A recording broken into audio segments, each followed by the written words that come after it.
जय हिंद साथियों। लगता है पाकिस्तान की पब्लिक ने आज कुछ ज्यादा ही नशा कर लिया है। पाकिस्तान की पब्लिक का कहना यह है कि इंडिया नहीं चाहता कि पाकिस्तान तरक्की करे, क्योंकि यदि पाकिस्तान तरक्की कर गया तो पूरी दुनिया पर राज करेगा। पूरी दुनिया जानती है कि पाकिस्तान के हर घर के अंदर साइंटिस्ट पैदा होते हैं। आज की इनकी बातें आप सुनोगे तो हंसते हंसते लोटपोट हो जाओगे।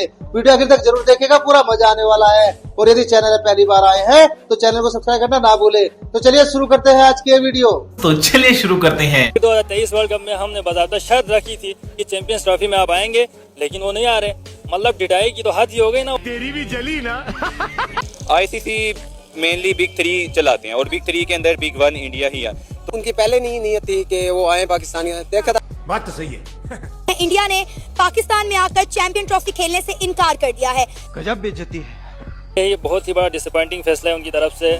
ठीक है, समझिए। 1280 करोड़ लगा दिया हमने। हमारे लिए बहुत बड़ी चीज है इंडिया वालों में, आपको बता दूं 1280 करोड़। और इससे पहले भी एशियन ट्रॉफी देखें, जहाँ इस तरह के और एक दो इवेंट्स थे जिसमें इंडिया की हरदर्मी जो होती वो एट दी एंड तक चली। तो बहुत मजा आया। आईसीसी जो है वो भी इंडिया की तरफदारी करता है, क्योंकि इंडिया की क्यों तरफदारी करता है? क्योंकि वो पैसा देता है। ये जलवा है हमारा। हमारी तमाम तर उम्मीदों पे पानी फेर दिया बीसीसीआई ने आज। लेकिन मुझे बहुत दुख है कि इंडिया नहीं आई। बस वो नहीं चाहते कि पाकिस्तान किसी भी तरह से दुनिया में कोई अच्छा काम करे, कोई इसका नाम हो, कुछ करके तरक्की करे। वो नहीं चाहते, इसलिए नहीं आ रहे। अभी $14.5 बिलियन की इन्वेस्टमेंट आई है सर हमारे पूरे पाकिस्तान को चलाने के लिए। $6 बिलियन नहीं है। देखिए मेरी बात सुने, हमारा जो पाकिस्तान है वो इंडिया से मजबूत। वो कैसे? हमारा जो पाकिस्तान है इंडिया से मजबूत इस तरह का है, हमारे आर्मी भी मजबूत है, सब कुछ मजबूत है। अगर हम आजाद कश्मीर आजाद करवाना चाहते हैं तो 1 मिनट भी लग सकता है। कैसे? जंगे तो हल हो ही नहीं सकती। पहले भी 4 दफा करके देख ली, क्या हासिल हुआ? कुछ भी नहीं हासिल हुआ। लेकिन पहले हमें अपना दिल साफ करना चाहिए। अच्छा, जब दिल हमारा साफ हो जाएगा तो फिर ये सब कुछ हो सकता है। बस हवा निकल गई। कश्मीर के जितना हमारे पाकिस्तान का बजट है ना, जस्ट नरेंद्र मोदी इतना कश्मीर को बजट दे रहा है। $14 बिलियन बजट दिया उन्होंने। जलवा है हमारा। उन्होंने जस्ट ये दिवाली नहीं सेलिब्रेट की, वो होली सेलिब्रेट करते हैं, ठीक है। और उसके बाद जितने भी इंडिया के फेस्टिवल आते हैं वो उसको बहुत हाई लेवल पर श्रीनगर में, पूरे कश्मीर में वो उसको सेलिब्रेट करते हैं। और इससे तो उन्होंने पाकिस्तानियों का मुंह बिल्कुल बंद कर दिया। भाई अब तो हमारी जान छोड़ दो आप लोग। अगर देखें 1 लाख दिया तो मोदी ने आगे तो खुद तो नहीं अपने हाथों से जला दिया, या अपने वजीरों को तो नहीं उसने भेज दिया। 1 लाख दिया का मतलब कम से कम 50,000 लोगों ने तो जलाया होगा। इसका मतलब गजब बेइज्जती है। और लोग उनसे डरते भी हैं। किसी इंडियन को कोई हाथ नहीं लगा सकता। उन्हें पता अगर हमने इनको हाथ लगा दिया इनका मोदी साहब उठ के आ जाएगा। अगर पॉजिटिव ये है कि भाई उधर की आवाम खुश है, वहाँ पर डेवलपमेंट के हिसाब से सब कुछ। बहुत मजा आया। कुछ नहीं रहा। अब कश्मीर में इलेक्शन हो गया, अब वहाँ के लोगों को जॉब्स मिल रही हैं, वहाँ पर फैक्ट्रीज लग रही हैं, वहाँ पे एयरपोर्ट्स बन गया, वहाँ पे इतने बड़े ब्रिज बन गया। अब तुम लोगों ने कश्मीरियों से क्या लेना? उनकी जान छोड़ो, अपने लोगों पे फोकस करो। अरे कहाँ राजा भोज और कहाँ गंगू तेली। इस चीज पे हम काफी फिक्र हुई है कि यार 1 लाख दिया अगर जलाया है तो जाहिर बात है आवाम ने दिया जलाया। तो अगर आवाम उधर की खुश है तो जला रही है, तो फिर हमें क्यों इधर शोर, हम क्यों मचाएं? अगर वो ठीक कहा है। कल एक मीटिंग के दौरान चाइना के एम्बेसडर ने पाकिस्तान के फॉरेन मिनिस्टर को अच्छा खासा नीचा दिखाया है। बहुत मजा आया। जब साथ ही साथ उन्होंने उन वाकयात को भी मेंशन किया जो चाइनीज सिटीजन्स पर पाकिस्तान के अंदर कराची के अंदर बार बार अटैक्स हुए थे। बात तो सही है। अब किसी के मुल्क के बंदों को फजूल में ही मारना शुरू कर देंगे ऐसे ही, तो फिर तो यही होगा ना। वो चाइना हमारा दोस्त भी है। अरे कहाँ राजा भोज और कहाँ गंगू तेली। एक तरफ हमें लॉलीपॉप भी देता है, दूसरी तरफ हमें जहर भी देता है। चाइना का एक दावा है कि हम जिस मुल्क पे जिस कंट्री पे इन्वेस्टमेंट करते हैं वो कंट्री हम खरीद लेते हैं। गजब बेइज्जती है। तो विदाउट चाइना हम रह सकते हैं? नहीं रह सकते। अच्छा, मतलब हम उनसे मांगे बगैर नहीं रह सकते? नहीं, हम लोगों ने अभी तक किया ही क्या है, मांगा ही तो है। यहाँ पे मरे हैं चाइनीज और भी काफी लोग मर जाते हैं। चाइना ने खुल्लम खुल्ला बेइज्जती की है हमारी। सी पैक 2 पर हमें धुतकारा है, साथ ही साथ शिकायत भी की है। वहीं पर दिवाली की मिठाइयाँ एक्सचेंज हुई हैं इंडिया के साथ। इंडिया ने एक घटिया तरीन हरकत की है। हम भी तो गए हैं इंडिया में मैच खेलने, ठीक है। ये 2023 का वर्ल्ड कप हम भी तो खेल के हैं। हमारी टीम तो नहीं डरपोक, आप लोग तो है डरपोक भाई। इंडियन कौम है डरपोक, बिल्कुल देख लें। पाकिस्तान ही नहीं आ रहे, ये इतनी बड़ी डरपोकी की बात है। वरना तेरे को डर नहीं लगता? वर्ल्ड कप 2023 का हुआ है इंडिया के अंदर, उसके अंदर कौन सा हाइब्रिड मॉडल हुआ है? मुझे बताएं। पाकिस्तान ने अपने 10 मैच खेले उस टूर्नामेंट के, कौन सा मैच पाकिस्तान ने इंडिया से बाहर खेला? गजब बेइज्जती है। जी इजीली कर सकते हैं। जरूरी तो नहीं कि इंडिया के साथ ही खेलेंगे तो चैंपियन ट्रॉफी होगी। ये नहीं आना चाहते तो ना, इनको इज्जत ही नहीं रास। बोलने दे, तकलीफ हुआ है बेचारे को। बोल। तो ये पाकिस्तान ही होस्ट करेगा। इंडिया आता है आए, नहीं आता ना आए। चैंपियन ट्रॉफी पाकिस्तान में ही होनी चाहिए। ये अगर पाकिस्तान अभी भी हाइब्रिड मॉडल जो है वो उसको एक्सेप्ट कर लेते हैं ना, तो फिर इनका अल्लाह ही हाफिज है। इंडिया नहीं आता, बाहर में जाए। साउथ अफ्रीका जैसी टीम है, उसके अलावा हमारे पास श्रीलंका 9वें नंबर पे, श्रीलंका अफगानिस्तान को हम बुला लेंगे। नहीं आता, कोई मसला नहीं। इंडियन बेसिकली वैसे डर चुका है, क्योंकि पाकिस्तान के क्राउड देख के, जज्बा देख के, उसके वो कहते हैं ना, टांगे कांपने शुरू हो जाएंगी। तेरे जज्बा मेरे उस चीज पे। पाकिस्तान को सख्त से सख्त फैसले करने चाहिए। अरे कहाँ मजा आया। और मैं ये जो मजा है हिंदुस्तान के हर व्यक्ति को देना चाहता हूँ। जब हम हमारे यहाँ मदरसास बन रहे थे और हमारे यहाँ चीजें प्लॉट की जहाज की फैक्ट्रियां बन रही थी ना सीधी तरह के। एग्जैक्टली बच्चा जब पैदा होता है वो करज़ई है, या क्या कारोबार चलेगा, कुछ भी नहीं चलेगा, फ्लॉप है। आपको पता है कि मोदी जी पर भी केसेस हैं करप्शन की, आपको पता है? कोई केस नहीं आता। भाग यहाँ से भोसड़ी की। मुसलमान है हम, ठीक है, हमारे पास खुदा, जितने हमारे पास खुदा वाली ताकत है ना, मैं कहता हूँ जितने भी काफिर हों, जितने भी, हमारे आगे टिक भी नहीं सकते। फिर कौन सा हाथियों पे जंगे करनी है? हम तो टेक्नोलॉजी की बात कर रहे हैं ना। नहीं, ये सारे चोर हैं, डाकू हैं, अपने हमारे लोगों का पैसा खा के ये अपने पेट भर रहे हैं, दूसरे मुल्क के बैंकों में ले जाते हैं उधर, और गजब बेइज्जती है। ऐसी बात कोई नहीं है, पाकिस्तान में भी है, वो डेवलपमेंट हुई है। आप पिछले 40 इयर्स का रिकॉर्ड देखें, पाकिस्तान हर चीज़ में आगे था इंडिया से, ऑलमोस्ट एवरीथिंग। कहाँ राजा भोज और कहाँ गंगू तेली। अब ये स्टेज आ चुका है कि वो हमें तो घास नहीं डालते, अब हमें उनको एससीओ पे इनवाइट किया है, वो तो हंस रहे हैं कि हंस रहे हैं, वो हम छोटा मुंह बड़ी बड़ी बात बात। कौन है ये लोग, कहाँ से आते हैं? कि इसराइल ने अटैक कर दिया है ईरान के ऊपर और उनके मिसाइल की फैक्ट्रीज को तबाह कर दिया उनके मुताबिक। बहुत मजा आया। क्या वजह? जब तक मुस्लिम ममालिक इकट्ठे नहीं होंगे कुछ नहीं होगा। मैं तो ये मारो कब खोपड़ी तोड़ साले का। अच्छा, साजिश कौन क्या कर रहा है? साजिश कौन कर रहा है? अमेरिका कर रहा है। अच्छा, और वो क्या कर रहा है? इसराइल कर रहा है। अच्छा, वो तीसरा फ्रांस कर रहा है। अच्छा, इसराइल इस्तांबुल हो जाए, इसराइल वो तो इधर ईरान को उसने टफ टाइम दिया है। इसराइल इस्तांबुल कर दे। अच्छा, भाग यहाँ से भोसड़ी की। इंडिया के बारे में क्या? इंडिया को आप बीच में न लाए, अच्छा। वो दहशतगर्द है, औकात में रहो। अच्छा, वो खुद दहशतगर्द है। उसने क्या किस तरीके से, मतलब क्या उसने वो जान सारे क्या किया? वो सारा भारत हमारे बलूचिस्तान को बर्बाद करने में मुलविस है। तो हम सर फिर पागल हो गया। तो हमारा हमसाया मुल्क है इंडिया। अच्छा, वो कैसे? वो ऐसे उनका सबके साथ ताल्लुकात अच्छे हैं। जबरदस्त ये जलवा है हमारा। दुनिया में अगर कोई जंग रुकवा सकता है आसिम मुनीर साहब, बस चले। उसकी एक धमकी बहुत अहमियत रखती है पाकिस्तान की, एक धमकी। अरे कनाडा में एक मंदिर के ऊपर अटैक हुआ, ठीक है, 1 से 2 दिन नहीं गुजरे तो इंडिया के प्राइम मिनिस्टर, इंडिया के फॉरेन मिनिस्टर ने बाकायदा तौर पे वार्न कर दिया, स्टेटमेंट दे दी, और मैं कहता हूँ अटैक किया बाकायदा तौर पे। बहुत मजा आया। कनाडा हो या पाकिस्तान हो या अमेरिका हो या कोई गुल्फ कंट्री हो, कोई भी कंट्री जिधर भी, मैं हम तो ऐसे लोग हैं कि जिधर अगर किसी ने कोई ज्यादती की है ठीक तो है, उसके खिलाफ आवाज उठानी चाहिए, लेकिन जबरदस्त। हमारी करतूतें जो है ना वो इस काबिल नहीं है कि पाकिस्तान को हर बंदा जो भी आए, लूट रहा है। कायद आज़म साहब के बाद जो भी आया उसने दो लूट ही रहा, लूट टोटल लफ्ज़ है, अच्छा, लपेट रहा है। ठीक है, सही है। तो आप फांसी है, फांसी दिया तो मैं कहूँगा वो उनका बनता भी है, ठीक हो और गया। इंडिया की आपको पता भी है एक इंटरनेशनल आवाज भी है, ठीक है, जलवा है हमारा। लेकिन वो ताकतवर समझ ले कि वो हर एक काम को अपनी मर्जी के मुताबिक अपने सांचे में डालती है। पूरी उसके दुनिया बाद में ये पूरी नहीं वर्ल्ड में कुछ लोगों को लगा जी पाकिस्तान, बांग्लादेश, ये छोटे कंट्री हैं, इन पे प्रेशर हो भाई, वो कहने वो तो मेरे अमेरिका भाई को- वो इस टाइम दुनिया की 5वीं बड़ी मंडी है, और उस ठीक है समझिए। ठीक है कि भाई हमने इंडिया से पंगा नहीं लेना। पंगा नहीं लेना, सेफ्टी दें ताकि हमारी इन्वेस्टमेंट मान आ जाए। ठीक है, ये क्या हो गया? ये क्या सुन रहा हूँ मैं? लेकिन सर ये हो क्या रहा है? कभी इस्लामाबाद में इंडियन हाई कमीशन के यानी उनकी बिल्डिंग के आगे से सिक्योरिटी हटाई जाती है, तो कभी दिल्ली में पाकिस्तानी हाई कमीशन जो है वहां से सिक्योरिटी हटाई जा रही है। ये हो क्या रहा है सर? नहीं, बट आपको ये खबर कहाँ से मिली? कैसे आपको ये पता चला कि सिक्योरिटी हटाई जा रही है?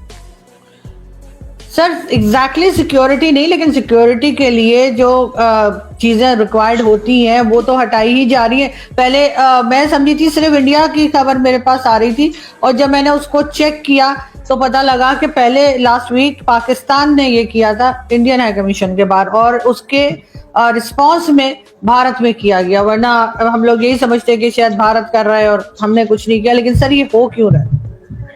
नहीं, देखिए आरजू साहब, मेरा हमेशा आपके साथ डायलॉग जो है ना इस बेसिस पर होता है कि कुछ बातें आप सच बताएंगी, कुछ बातें मैं सच बताऊंगा, कुछ बातें आप अपने देश के खिलाफ। अरे बाप रे, ये तो धोती खोल रहा है। लेकिन कल या परसों आपके साथ हमारी बातचीत हुई थी, पता नहीं वो कौन सी डॉक्यूमेंट्री के से रिलेटेड, कि जी वो डॉक्यूमेंट्री में कुछ कहा गया। क्या ये उसका रिवेंज है? क्या ये उसका रिवेंज है?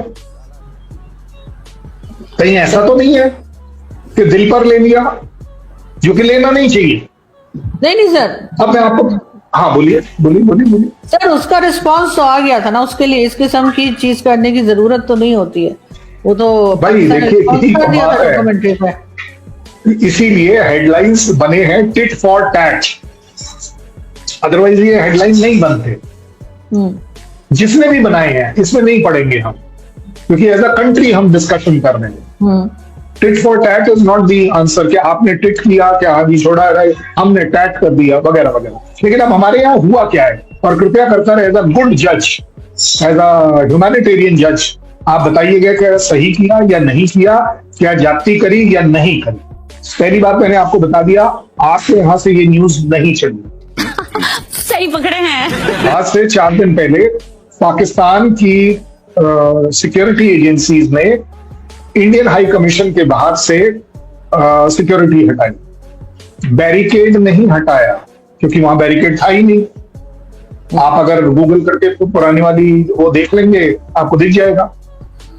दूसरी बात, ऐसा नहीं है कि बाउंड्री के बाहर पुलिस नहीं होती है, उसके आसपास उस पूरे इलाके में जहां एम्बेसीज होती हैं वहां पुलिस होती है। आपके यहाँ होती है या नहीं मैं नहीं कह पाऊंगा, आपको बताना पड़ेगा। लेकिन हमारे यहाँ, जिसको हम बोलते हैं ना वो एम्बेसी वाला एरिया, जो चाणक्यपुरी बोला जाता है, जो शांति पथ कहा जाता है, उसके दोनों साइड सारी एम्बेसीज है। That area has got about 90% of the embassies in that area. और उसके लिए एक अलग से हमारा ACP होता है जो उस पूरे एरिया की सिक्योरिटी को कोऑर्डिनेट करता है। हर एक लेन में, हर एक बाय लेन में क्या बात है, इसको अभी का अभी IAS घोषित कर दो। अब ये बात अगर 4 दिन पहले पाकिस्तान ने ऐसा कुछ किया, हो सकता है हमारे यहाँ थोड़ा बड़ा चढ़ा के बोल रहे हो या आपके यहाँ कम हो, लेकिन कहीं ना कहीं कुछ हुआ जरूर है, ये तो पक्का मानना पड़ेगा। अगर 4 दिन पहले की न्यूज पाकिस्तान ने नहीं चलाई, अपनी आवाम को नहीं बताया, उन्होंने हमारे एम्बेसी को नहीं बताया कि आपके यहां से ये सिक्योरिटी हटाई जा रही है, कम करी जा रही है, रीइवैल्यूएट करी जा रही है, कोई भी रिस्पेक्टेबल वर्ड हम ले सकते हैं। सो अब आप देखिए आपके यहाँ कैसे तेजी से इंडिया दिल्ली की जब हाई कमीशन की निकलती है तो it becomes a news. You know why, जैसा आपने कहा कि इंडियन न्यूज उठे, मेन स्ट्रीम मीडिया उसे उठा रही कि हमारे यहाँ की किसी भी एम्बेसी की सिक्योरिटी अगर आप कम या ज्यादा कर रहे हैं, इवैल्यूएट कर रहे हैं, तो इट बिकम्स अ न्यूज। 4 दिन पहले हमारे यहाँ आपसे रिलेटेड कोई न्यूज नहीं चली, क्योंकि we took it as routine कि भाई हो सकता है पाकिस्तान की सोच हो कि भाई ये क्या बात करता है यार। कि इंडिया एक कैसा मुल्क है? अच्छा मुल्क है, ठीक है। मतलब किस लिहाज से अच्छा है? देखें, एक प्रोग्रेसिव कंट्री है, हमारी तरह का है, और पढ़े लिखे लोग हैं, मेरा ख्याल ठीक है। अच्छा है, अच्छा मुल्क है। अच्छा, क्या आपको लगता है कि हमारे और इंडिया के रिलेशनशिप मुल्क से मुल्क, लोगों से लोगों कैसा होना चाहिए? मेरा तो ख्याल बहुत अच्छे होने चाहिए। अच्छा, क्या आपको लगता है कि अच्छे हैं? अच्छे अभी तो नहीं है। अभी नहीं है। हम बात करेंगे आज 27 फरवरी और 2025 चल रहा है। 27 फरवरी 2019 पीएम मोदी का फर्स्ट ईयर था अपने मुल्क के अंदर। उस टाइम हमने देखा कि अभिनंदन यहाँ पे आया, अभिनंदन को पकड़ भी लिया पाकिस्तान की जानिब से, और यहाँ पर ये कहा जा रहा था कि इसे नहीं छोड़ा जाएगा। खतरनाक लोग हैं। काफी ज्यादा डिबेट और काफी ज्यादा वीडियोस बाहर आई। उसके बाद इमरान खान ने अपना रिप्लाई दिया और ये कहा कि अभिनंदन को हम छोड़ देंगे एक पॉजिटिव गेस्चर के थ्रू। ठीक है, अब दूसरी तरफ अगर हम देखें, पार्लियामेंट की एक वीडियो निकल के आती है, आपने शायद वो देखी हो, जिसमें कहा जा रहा था कि भाई अभिनंदन को छोड़ दो, इंडियन आर्मी आ जाएगी। अब पाकिस्तान कहता है ये पॉजिटिव गेस्चर था, अब इंडिया कहता है कि भाई हमसे डर के ये किया है। और आज भी अगर हम देखें हमारे मीडिया के ऊपर ये चीज इस टाइम चल रही है अभिनंदन को लेके कि इंडिया की एक शर्मिंदगी का मुकाम था। क्या कहेंगे इसको आप? देखिए, मेरा ख्याल, देखें, बाकी पॉलिटिक्स तो होती है, वो मैं उसको बात नहीं करता। देखें, अगर आपने किसी के पायलट को पकड़ लिया तो वो प्रिजनर ऑफ वॉर होता है, और प्रिजनर ऑफ वॉर को छोड़ना ही पड़ता है। तो मेरा ख्याल है कोई भी गवर्नमेंट होती है, यानी इमरान खान होता है या कोई और गवर्नमेंट भी होती, जो उस वक्त उन्होंने बेहतर समझा डिसीजन लिया, मेरा ख्याल ठीक था वो, और वो ऐसा ही होता है। छोड़ना तो आपको है ही है, अगर आप अपनी फेवर में रख के वो छोड़ दें तो ज्यादा बेहतर है। सर, आपको लगता है कि अगर हमने उससे छोड़ा ना होता तो आज हम ये दिन सेलिब्रेट कर रहे होते? हम कैसे नहीं छोड़ सकते, आप मुझे बताएं, प्रिजनर ऑफ वॉर को क्या छोड़ा नहीं जाता? हमारे 90,000 हम छुड़ा के नहीं लेके आए। कोई दुनिया का प्रिजनर ऑफ वॉर को रख सकता कंट्री? तो ये तो बिल्कुल गलत बात है कि आज हमने छोड़ा ना होता। इतना हम पे प्रेशर आता कि हम हाथ जोड़ के छोड़ते। देखा आगे अपनी औकात में। In that way. No doubt. और इस चीज को इंडिया आज भी सेलिब्रेट करता है। इंडिया कहता है कि हमारे से डर के पाकिस्तान ने अभिनंदन को छोड़ा और आज तक पाकिस्तान उस तरह से हमें रिएक्ट नहीं कर पाया। क्या आपको लगता है इस तरह की चीजों से जो हमारी तरफ से होता है या हमारा मीडिया दिखाता है या उनका मीडिया दिखाता है, इससे पॉजिटिव जेस्चर जाएगा? जितना मर्जी हम रिप्लाई दे दे हमारी पॉलिटिक्स, दैट्स पॉलिटिक्स कि हमारे डर से छोड़ा, इन्होंने कहा हमने कहा, ये ऐसी बातें हैं, फजूल बात। ये मोदी का भी रिप्लाई आया था, वीडियो वायरल हुई थी, हमने दुश्मन के घर में घुस को उसको मारा। नहीं, ऐसा नहीं है। वो तो हमारा क्रेडिट है कि देखें वो जो भी हुआ वाकया, वो अटैक करने आए हमारे एयरफोर्स ने उनको they shot down that aircraft, वो तो हमारा क्रेडिट है। बाकी जो चीजें हुई वो भी ठीक हुई, लेकिन उसके बाद जो पॉलिटिक्स में डिप्रेशन में रहता हूँ हमेशा। अभी मैं डिप्रेशन में हूँ, माँ कसम। तो मेरे प्यारे भाइयों, उम्मीद करते हैं हमारी आज की वीडियो भी आपको हर बार की तरह जरूर पसंद आई होगी। और मेरे प्यारे भाइयों, हर बार की तरह हमारी आज की वीडियो में आपको सबसे फनी या सबसे इंटरेस्टिंग क्लिप्स कौन से लगी, कृपया कमेंट करके उसके बारे में जरूर बताइएगा। और मेरे प्यारे भाइयों, यदि आप चाहते हैं कि हम आपके लिए किसी नए टॉपिक के वीडियो लेकर आए, तो जल्दी से हमें उस टॉपिक का नाम भी कमेंट करके बता सकते हैं। तो मेरे प्यारे भाइयों, आज की वीडियो देखने के लिए धन्यवाद। कल फिर मिलते हैं एक नई वीडियो के साथ। जय हिंद, जय भारत, वंदे मातरम।